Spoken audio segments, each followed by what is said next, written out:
जय हिंद। आज के वीडियो में जानेंगे कि समतल दर्पण की विशेषता क्या है।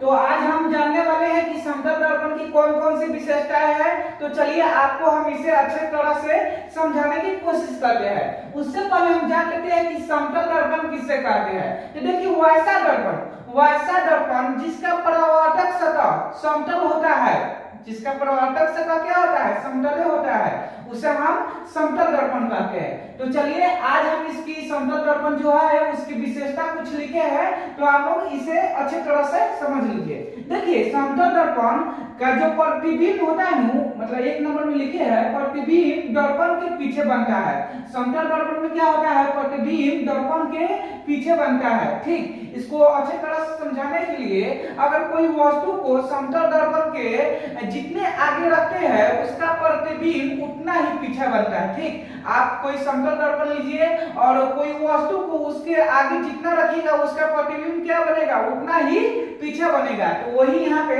लिखा गया है प्रतिबिंब दर्पण के पीछे बनता है। उसके बाद 2 नंबर में है प्रतिबिंब वस्तु की अपेक्षा सीधा बनता है। ठीक, हमेशा याद रखिएगा, पहला बोले हैं प्रतिबिंब दर्पण के पीछे बनता है, और 2 नंबर में यहाँ पे लिखे हुए हैं प्रतिबिंब वस्तु की अपेक्षा सीधा बनता है। ठीक, जो प्रतिबिंब होता है वह वस्तु की अपेक्षा क्या होता है, सीधा बनता है। ठीक, और यहाँ पे 3 नंबर में लिखे हैं कि प्रतिबिंब पार्श्विक रूप से उल्टा होता है। पार्श्विक रूप से क्या होता है, उल्टा होता है। अगर कोई वस्तु है तो उसका क्या होता है, उल्टा होता है। ठीक, तो प्रतिबिंब पार्श्विक रूप से उल्टा होता है। 4 नंबर में है इसका प्रतिबिंब का आकार वस्तु के आकार के बराबर होता है। जैसा वस्तु आप समतल दर्पण के सामने रखिएगा उतना ही उसमें प्रतिबिंब भी बनता है। तो यही यहाँ पे बताया है प्रतिबिंब का आकार वस्तु के आकार के बराबर होता है, मतलब दोनों सेम होता है। ठीक, चलिए आगे हम जान लेते हैं। यहाँ पे 5 नंबर में लिखे है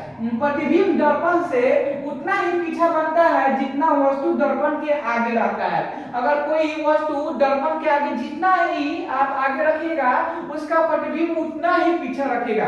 ये ना कि आगे रखे तो आगे आ गया उसका प्रतिबिंब, ये इसका उल्टा ही होता है। जितना मतलब आगे आप दर्पण के आगे कोई वस्तु रखते हैं तो उसका प्रतिबिंब उतना ही पीछा बनता है। ठीक, चलिए ये तो समझ गए। अगला है 6 नंबर में प्रतिबिंब आभासी होता है। प्रतिबिंब क्या होता है, आभासी होता है। ठीक, और इसे पर्दे पर नहीं प्राप्त कर सकते हैं। देखिए आभासी होने के कारण इसे पर्दे पे हम प्राप्त नहीं कर सकते हैं। प्रतिबिंब आभासी होता है, इसे पर्दे पर नहीं प्राप्त कर सकते हैं। तो आप इसे स्क्रीनशॉट ले सकते हैं और कोई भी एग्जाम में आए समतल दर्पण की विशेषता बताए तो आप इसे अच्छे तरह से इसे याद कर लिख सकते हैं।